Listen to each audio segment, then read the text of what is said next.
You're tuning into Box Story. My name is Rack Noble. Today we're in Eastside Boxing Gym, Birmingham. I'm here with the Savage, Sam Eggington. Sam, talk to the people. I'm good, man. Appreciate you having me on. Coming down, and yeah, man, I'm just looking to do a job. Yeah, it's no problem. Of course, we all know what you've accomplished so far in boxing, from Midlands, Commonwealth, British, European, Continental belts.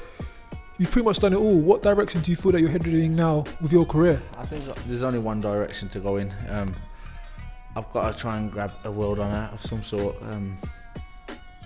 I think I'd be upset if I didn't at least get a shot at something like that. So that's the plan.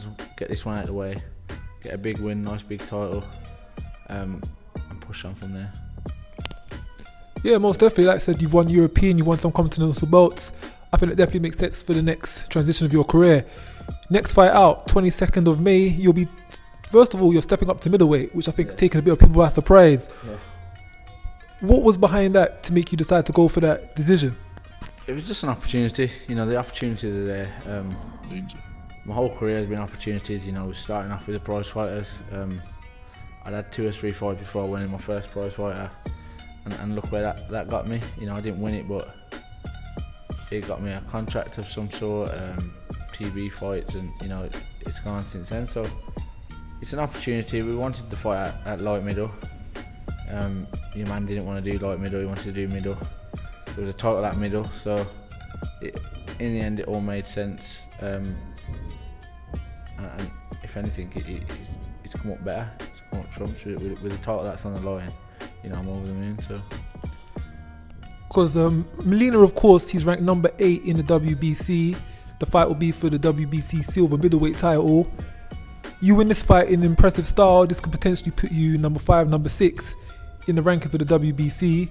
Jamal Charlo currently holds the belt. You know, you never know what could happen from there.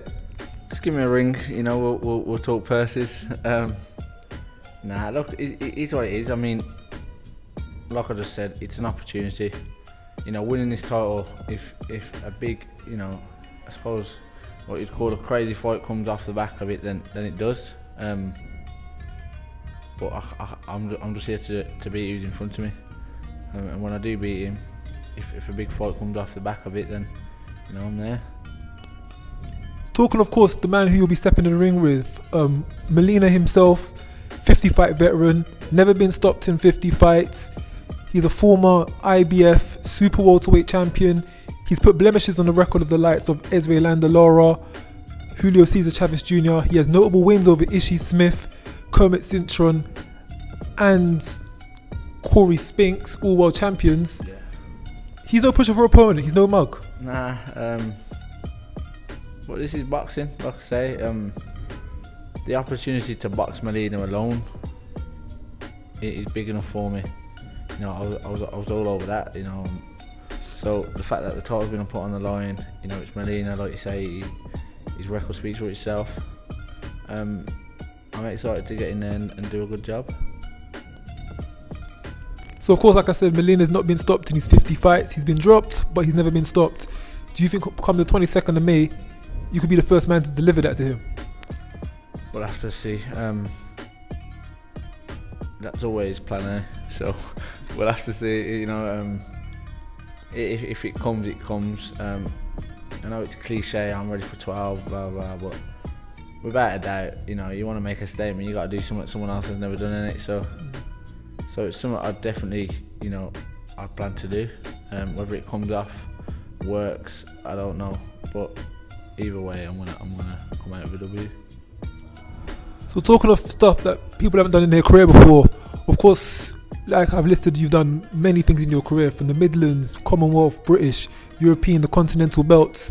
You fought on pay-per-views, you fought on the massive shows, you fought on local derby shows against local rivals. It seems like you've pretty much done everything within the sport, other than, of course, a world title, which is on everyone's mind. Are there any other tick boxes on your career list you like to do before you call it a day? Yeah, I think every boxer, you know, grows up watching boxing.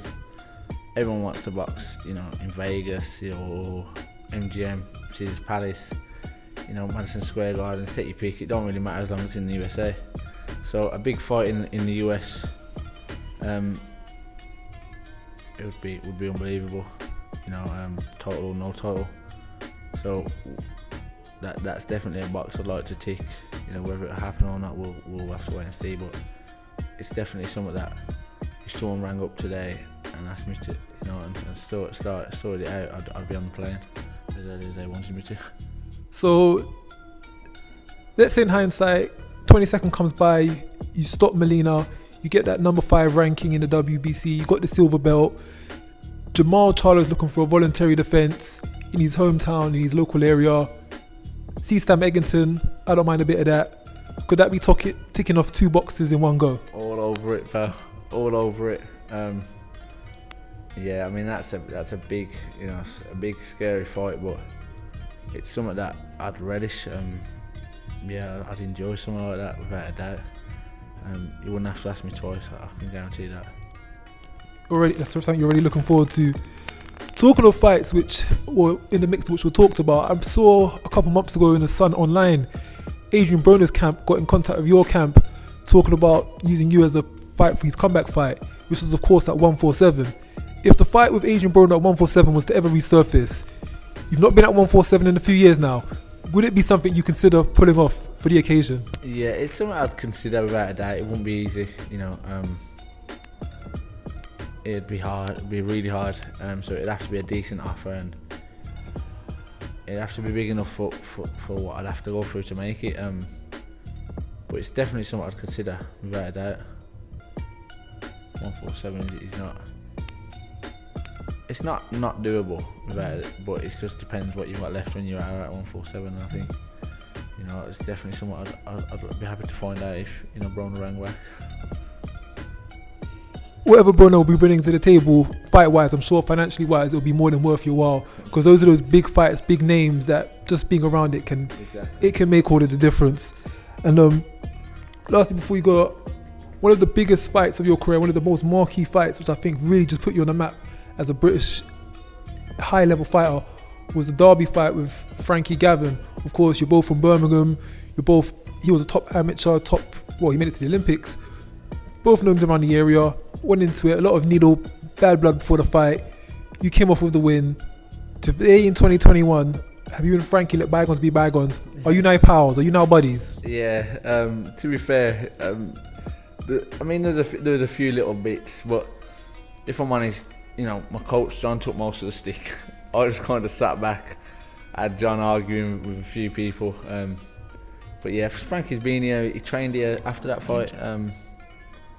There was never really no need, or it was just, you know, you're gonna fight someone and you gotta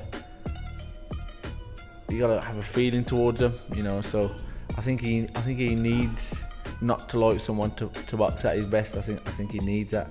Whereas I'm just like, look, you know, I don't mind as long as we're getting paid. I'll box. A fight's a fight. Exactly. Whatever. Yeah. No matter who's watching or how many's watching. You know, I'll come in and do the same job. Whereas I think Frankie needs to not like someone to really box at his best, and I think that's what he was trying to do. Straight after the fight, it was fine, and he boxed. He had a few of his fights from this gym. Okay, no, I didn't actually know that. So the bad blood's be put behind. Get on with life. That's how it should be with fights. You know, you have the press conference, you have the pre-fight, you have the build-up. After that, just goes back to normal. It's a job, it's a profession. Thank you for your time, Sam. And just lastly, before we wrap this up, fighting on the 22nd of May, is there anything you'd like to say out to the people before we round things off? Just want to say, anyone who, you know, supports, you know, the good luck messages, well done messages, anything of support, you know, I appreciate it all. You know, I don't get back to everything, of course, but, you know, I appreciate everything, and, you know, it all does, you know, sink in, and I try and make everyone enjoy as much as possible. So thank you. Cool. Thank you for your time, Sam. So like I say, this is Box Story. I'm Rack Noble, tuning in from the Eastside Boxing Gym in Birmingham. Box Story, and we're out for today.